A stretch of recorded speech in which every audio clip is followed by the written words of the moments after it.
Anniversary છે. હમણાં આવશે મારા રવિ હાથમાં સરસ મજાની ગિફ્ટ લઈને. મેં જોતા વેત જ મને ઉચકી લેશે ને વાલ કરશે. આવી ગયા. ક્યાં જાઉં ક્યાં છુપાઉં? ઘરે આવીને મને ન જુએ ને તો એમનું તો જીવ જ નીકળી જાય. બોલો ક્યાં મરી ગઈ? સાંભળી ગઈ?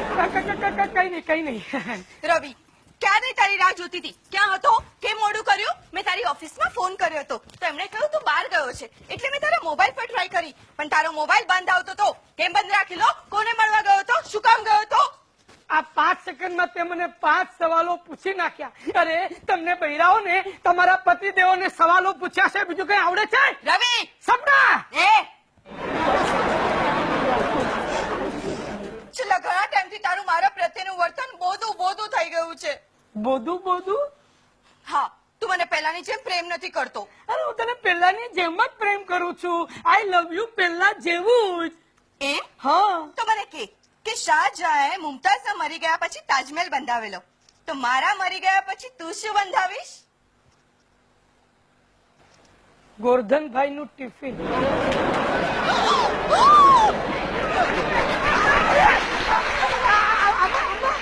મોડામાંથી આમ જ નીકળી ગયું. જોયું? તારા શબ્દોમાં પહેલા જેવી ઉષ્મા નથી રહી. સુષ્મા? ઉષ્મા એટલે ગરમી નથી રહી. તો દિવાસળી ચાપ. એ જ બાકી રહ્યું છે. પેલા તો કીધું તો સપ્પુ ડાર્લિંગ મારો પ્રેમ દરિયા જેટલો વિશાળ છે. તે આજે કહું છું કે મારો પ્રેમ દરિયા જેટલો વિશાળ છે. તો પછી દરિયો ગુગવતો કેમ નથી? દરિયામાં એ ભરતી ઓટ આવે કે નહીં? તારા કેસમાં ઓટ જ ઓટ છે. ભરતી ભાગ્યે જ આવે છે. તારી આવે.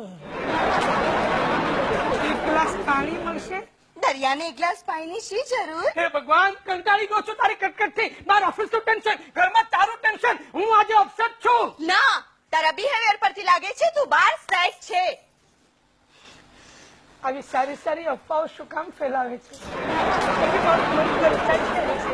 ના, નક્કી તારે બાર કઈ જ છે. કોઈ જ છે. અરે નથી ભાઈ, નથી. છે ભાઈ છે. હે? છે ને છે. અચ્છા, તો શું કરીશ? છે. હા. અરે સાંભળ. અરે મારી રે, મારું લગ્ન જીવન ભાંગી રહ્યું છે. કેટલા પ્રેમથી શણગાર્યું તું આ ઘર. હા, પણ શું કામ શણગાર્યું છે આ ઘર?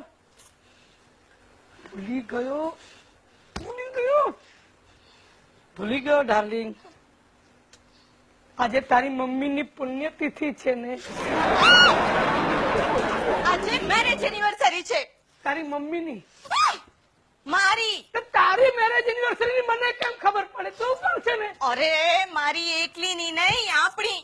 બોલો, 20 ડિસેમ્બર યાદ જ નથી, પ્રેમ જ નથી. 100% બાર બીજી મળી ગઈ છે. બાર બીજી મળી ગઈ છે? હે ભગવાન, મેં લગ્ન શું કામ કર્યા? કારણ કે લગ્ન એટલે મીઠી ચોકલેટ. ચોકલેટ નહીં, ચ્યુઇંગમ. શરૂમાં ગળ્યું લાગે, પછી ફીક્કું ફાસ. ન ગળાય ન થૂકાય, આખી જિંદગી.